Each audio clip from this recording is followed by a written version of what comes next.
kale Kasese nga tuvuddeyo tugenzeeko mu bitundu by'e Nakawa waliwo abavubuka bagambibwa okubanga babayita abayaaye naye ate bano bakakalabya bulungi emirimu mu katale ako era baliko ensonga ze bakoonyeeko nabo ze bandyagadde gavumenti ebayambeko wamu n'okusaba omusumba Aloysius Bugingo nabo abategekereyo service nga bwakikolera abalala.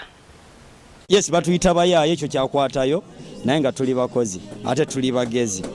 Omuntu bwakugamba nti ava mu ggombolola lya Nakawa ekitasoboka kubuusibwa maaso ke katale ka Nakawa Market akasangibwa ku luguudo lwa Jinja Road era nga buli kye bayita ekirime mu ggwanga Uganda kitundibwayo. Ekitundu kino kiyitibwa Nyanya Zone naye banafe abakiwangaaliramu bantegeezezza nti nno bo bakyeyitira Happy Street. Abantu ab'enjawulo bawangalira mu kifo kino naye bannaffe abantu be bapaatikako eri abayaaye be basinga okuwangalira mu kitundu kino naye bw'obabuuza n'oyogera nabo mwana ntu ate ky'obuyaaye si kye balina mu mitima gyabwe. Munda mu katale kano mukoleramu abantu ab'emyaka egy'enjawulo omuli abavubuka abakuliridde emyaka abakadde era nga buli omu abeera mu kayisanyo ku budde obw'okumakya emisana wamu n'obudde obw'ekiro. Mu katale kano mulimu akafa awawangalira abavubuka abayitibwa abayaaye era nga Salt TV tusazeewo tuwayeemuko nabo okumanya ddala ebiboogerwako nti bayaaye bituufu oba babawaayiriza bino bye batutegeezezza. Naffe tulina embeera gye tweyisaamu gaffe bayita abaki abayaaye. Abayaaye tweyisa tutya? Omuyaaye yenna gye bayita omuyaaye olina nokeera gomanyi nti ngenda kukola. Tinga nze tomboyo lume mbasaagala mwana muntu ajja nanyakula ekintu kya munne bulabula okitegeera ate yoro mbi nnyo. Abavubuka bano bagamba bo bakozi era bakeera kwenoonyeza 10 okusobola okwebeezaawo. Ne batwesonyiwa kubanga ffe ndaba tuli bakozi tukola bukozi sinalabamu mwana wanabba. Ekisooka abaana bakozi bwe bayita ow'omuntu adduka buddusi naye tika ekintu ntunda birime ekibaawo kyengenda nakyo kasita kibanga kirime kiriibwa abantu tekiriimu butwa ekyo kyentunda. Abamu bakakasizza nga bwe bakozesa ebiragalalagala naddala ebitamiiza ne balambika lwaki. Wano wetukulidde batuyita bayaaye lwaki? Tunywa ku njaaye era gasobola agikwekera yino ngikuute n'ekibiri kikino naye oli akulabye g'omuyaaye sente zaali akakolo zijjeewa okoze bukozi. Ebyo ebituluma muzeeyi naffe mu ghetto lwaki twasigalawo okubeera mu bifo nga bino tukubiremu obulamu bwaffe mpola mpola. Bagamba embeera tebayisa bulungi nga kye kibaviirako abamu okunyaga abayise abamu kye bayita eggaali era w'obasanga Katonda yakuyamba.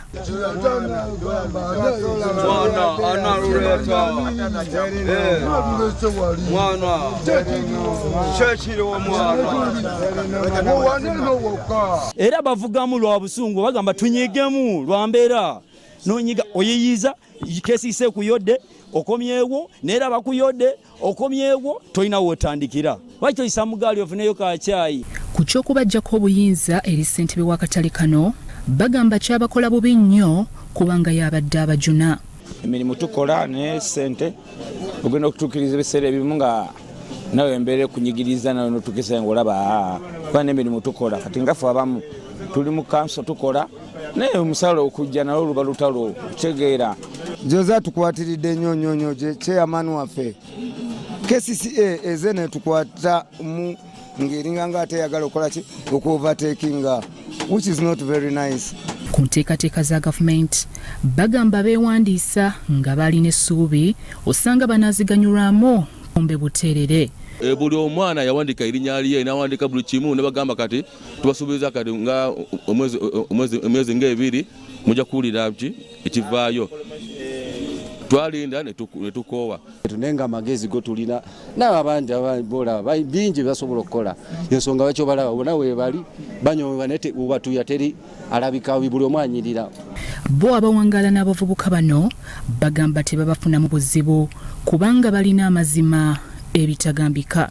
Tubatuma ate bamazima lwakuba nti omuntu waabalaba mu ndabika ne mu mbeera kubanga era bomanyi abaana ba ghetto we babalaba mu mbeera ze baba balimu baba balowooza abayaaye nti oba babbi naye nga tebalina buzibu. Omuyaaye abeera ayiiya kyakulya taba mubbi. Omuntu yenna omuyiiya asobola okukoleetinga ka bizinesi nga kano kona kateekawo nyina abaana nyina omukazi kabalabirira basoma taba muyaaya bamuyiiya naye ng'abantu bo embeera gy'abantu bo bakitwala bubi.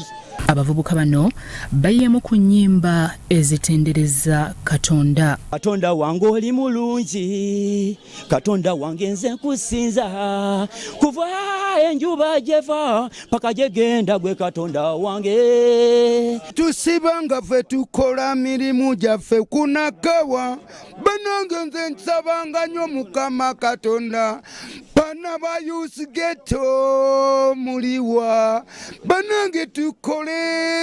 Bano nno basabye omusumba Lucius Bujingo okubategekerayo okusaba okw'enjawulo nga bw'akikolera abantu abalala. Naffe abaana ba ghetto twagala saavisi. Tegeera tubeeko naffe enfuna gye tufuna mu ngeri yaffe nga bagamba nti oyo mu lasita naye ayagala Yesu. Naffe atuteereyo ekyaffe nga we yakiteerayo ababooda.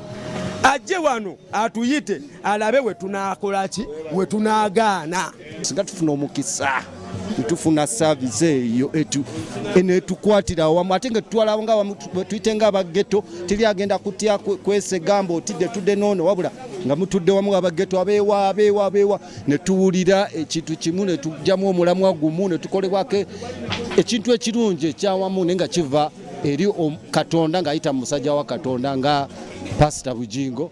Ku nsonga eno tusobodde okwogerako n'abatuula ku lukiiko lwa KCCA ey'eggombolola lya Nakawa, omuli Sipiika Godfrey Luyombya atutegeezezza ng'abavubuka bano we batalina buzibu.